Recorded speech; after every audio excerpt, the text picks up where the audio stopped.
Hey everyone, it's Christian here with Meet Them Mondays. This is Izzy, this is Janelle, and this is Paula.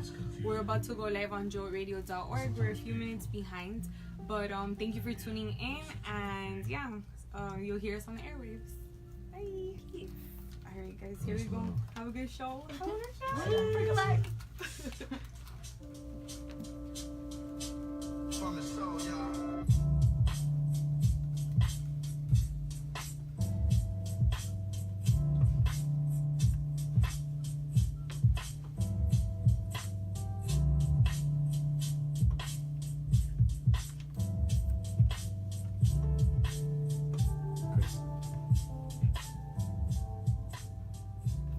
Peace world, welcome to Meet Them Mondays, a show about community, culture, and lifestyle in Miami.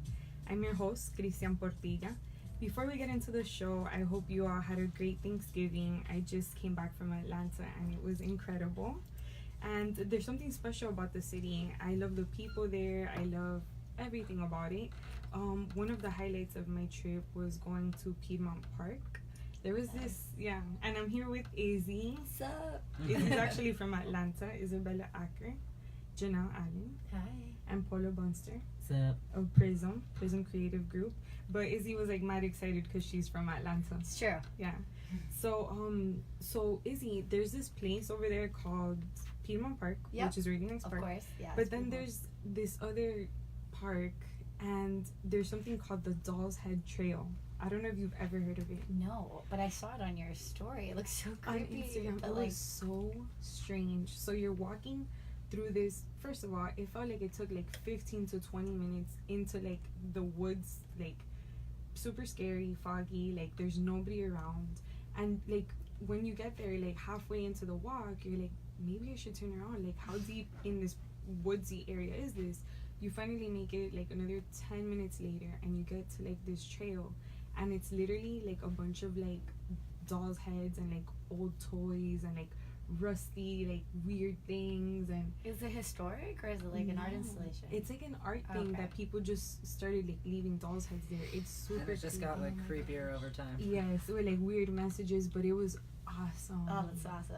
I know, it was really cool. So that was another big highlight. That's what I'm like, Atlanta has like these really weird, quirky, awesome places. Yeah. So we need a Doll's Head Trail, is what you're saying. Basically.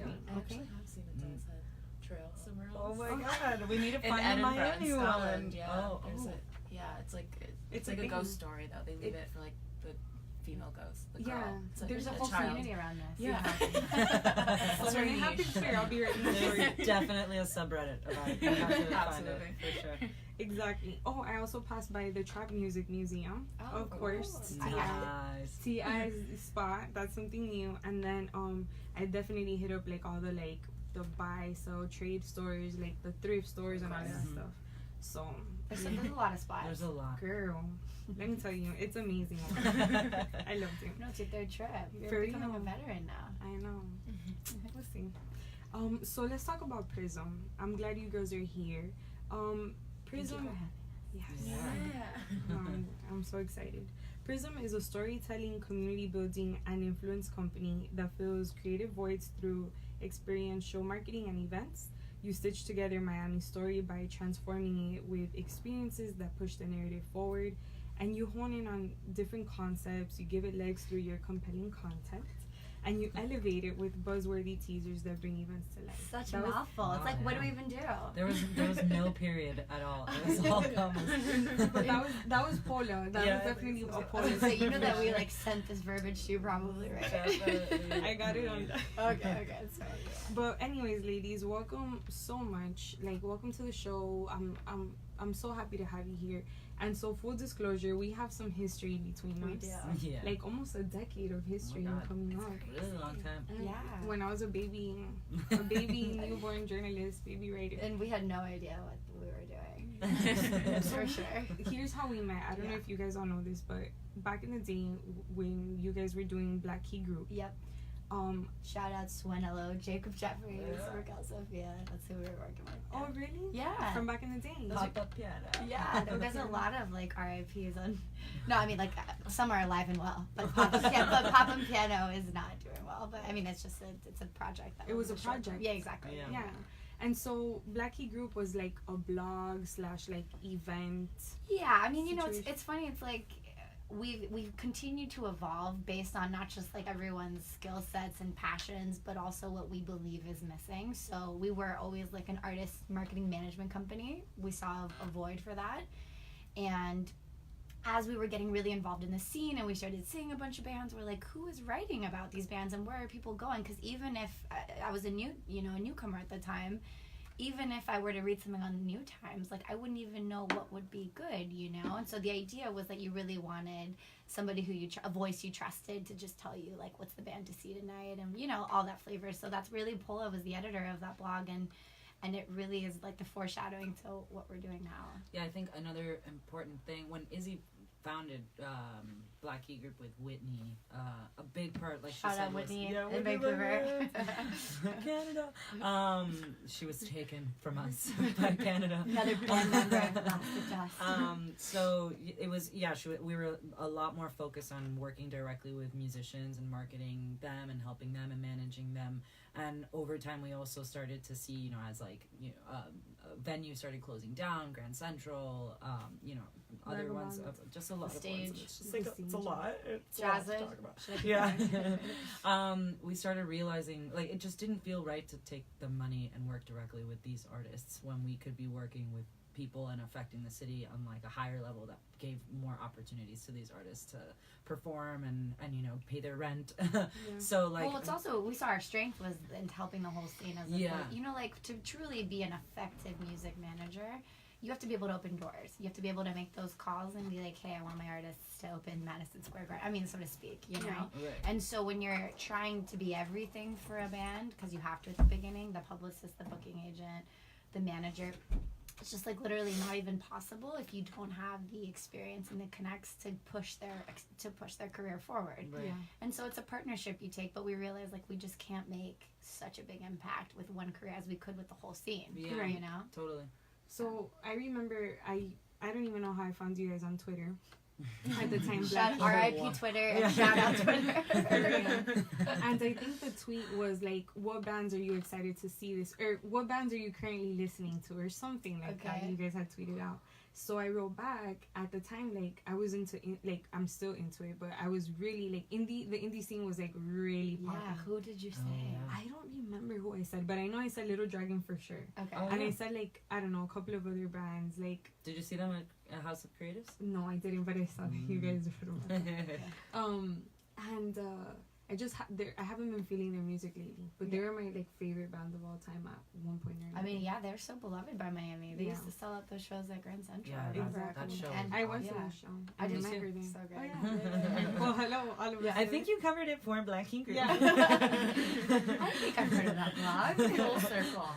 Literally. And so I wrote back like what bands I was gonna see. And you guys were like, "Oh, those are amazing!" And I was like, "Oh, thank you." And then I went back to the Twitter and I saw that you guys would like write and stuff like that. And I reached out and I was like, "Hey, you know, I would really like to like write for you guys. I want to interview like different bands. I already go to these shows. Like, how can I get involved?"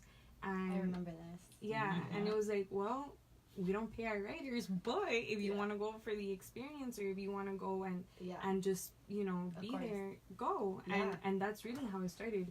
And like, it's crazy because now how much time has evolved, but a lot of stories start off like that. Like, it's not necessarily, you always start off like just out of your passion, just because you want to be there, just because you're already there, so you want to tell people about it. And it was, I learned how to interview, I learned how to write. I got so much out of it, and I was like, I don't care, I just want to be a part of this. I love it, and I love my city, and I want to, you know, learn from you girls. And you guys took me in, and we would go to our little meetings, and we went to Lagniappe, one of our last meetings, and then that was that. And then no, it's awesome. It's funny because, you know, a lot of the things we do, like, they don't have business models attached to them. You know, it's like people's skill set, people's passion, what I was saying before. And I think what we've come to learn now, like the more, you know, like a adolescent version of us, is we are trying to find the business models to truly always support the whole ecosystem, so it's not just like a passion-driven thing, But I think so much of that is even understanding what the landscape is. Like, here we are managing artists. We don't know anything about running a blog or media site, you know? Yeah. And so it's like, even knowing what a standard pay rate is to pay a writer was something we didn't know, Yeah. Right. you know? Because Totally. we're just trying to, like, get by with these, like, clients and do this fun thing on the side because everybody wants to go to these shows. And so I think it's something we're really adapted, and as we get, you know, expanding in different branches and pillars of the things we're doing, like, how can we actually make this a fruitful ecosystem for everybody involved, you know? I was Totally. heartbroken when Black Key Group ended because, Oh.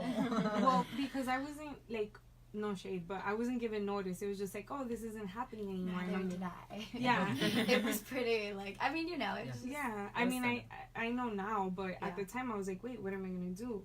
And then the birth of Prism came around. Prism rose from the ashes. Yeah.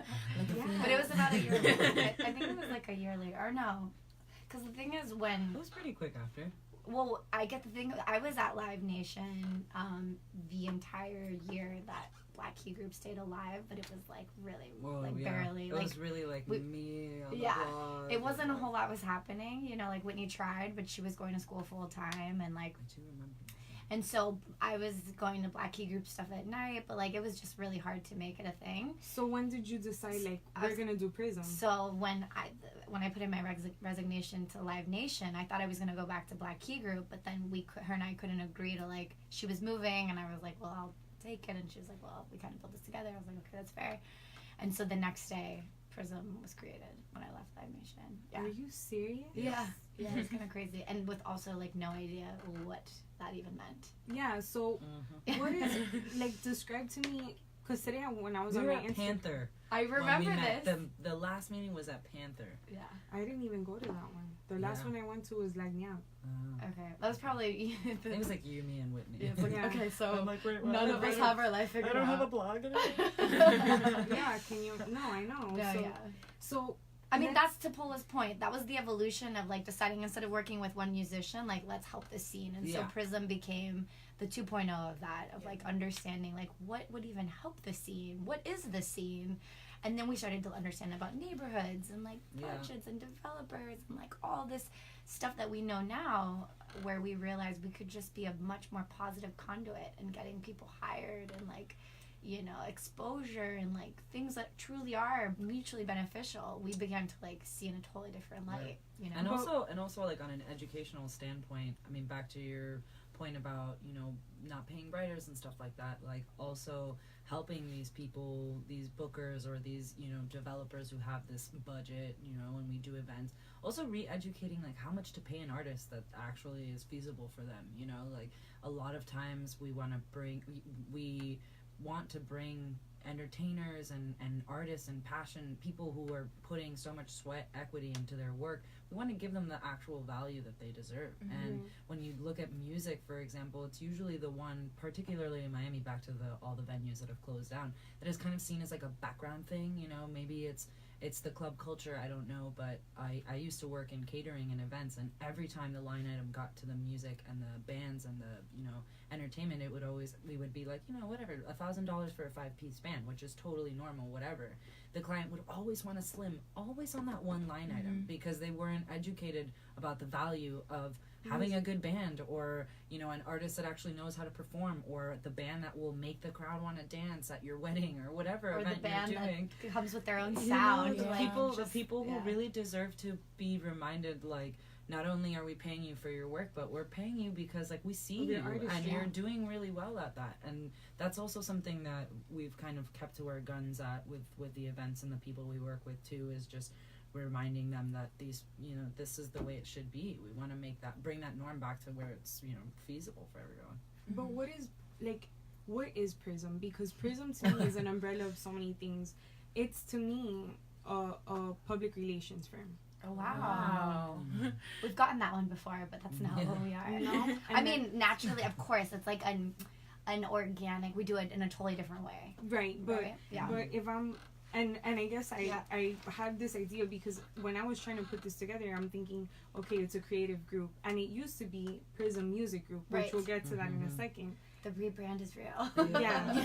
So, and I figured, like, when I see Prism, I obviously know there is definitely like a PR aspect to it, but like you said, in a very organic way. Yeah. So like I know that I'm reading about this restaurant, and I know that I'm, you know, gonna go see this band or this artist, or I know that I'm gonna be like looking at the art on the buses, but it's not being shoved down my throat Right. in a PR pitchy way. It's being told to me through the voice of my friends who have really great taste and like want me to go somewhere good for the night. Love it. Wow, That's that's exactly that's exactly how That's we what we wanted to be want. felt. Yeah. But what would you describe it? So is it a public relations firm, So or I is mean, it- on a more just like service standpoint, events and marketing is like what people hire us for. Those are kind of like the two pillars. Within that, we have created the context of like we are a community building agency. We take a much more holistic and strategic approach to people's end goal, right? So if people are like, we want to do a killer grand opening on Giralda, which this is a true case study. Yeah. We did this. But you know, it was interesting because when the Coral Gables bid brought us in, you know, the climate of like how things were, that I mean, those businesses were under construction for what, 2 years? Yeah, Like, it was yeah. supposed to be like I don't know, like a year-long project, and it ended up being like 18 months. Yeah, it was 18 months. And so, you know, here we are coming in as like really, truly outsiders for this one-time event. And so, you know, not everybody's very pleased to see us. And some people are feeling like really frustrated, like, where is this like money going from, like, you know, I've been hemorrhaging for 18 months. And so They don't have this. They didn't have the space to really like understand why the money was going to a grand opening event because they were so busy bleeding for Yeah. 18 months. And you know, I think to their point, you know, we understood the moment we walked into this. We're like, whoa, this is a lot of different dynamics. Hard. We wanted to understand like their perspectives, what they've been going through. We wanted to understand every single business, like really understanding how we can do something beyond just a one-time event is why we are more than just an event coordinator. Yeah. You know, and that's like we didn't have a dream of making an event logistics or management company. The events is like the product. It's like the launch of the product release, right? But for us, we try and understand like what is the city facing, or what is the trouble with, or not even the challenge, the challenge, and like how can we take something that feels that it's gonna last more than one event, and that's where the storytelling comes in, right? And so Yeah. that's where we, you know, pull it and you know, team of writers take a really just like a deep dive into like understanding both sides, and like how did it get to be like this, and how can we explain that story, and how can more people feel like, you know, more thoughtful, like they're gonna have Friday dinner, like I actually want to support a business that's been, you know, suffering for 18 months. Once you know that, you can support better, you know. Right, It's like you have a different consciousness on like, oh, okay, this actually is more than just a City of Coral Gables event, Yeah. you know, that doesn't really do anything for you. So When Yeah. when we talk, I mean, like the way I like to say it, I was just in Chile, and everyone's like, "What do you do in Chile?" And I'm like, "Oh my god, how do I even explain this in another language, let alone English?" But especially in Chile. in Chileno poo. So I kind of started by saying, just like any other creative agency, like we take a budget and we propose how we think that budget should be, you know, allotted in order to yield a specific result. Usually people come to us either to bring people to a space through an event, or to get their whatever it is they're doing, project, whatever, out to more people in an interesting, more engaging way, right? So like what we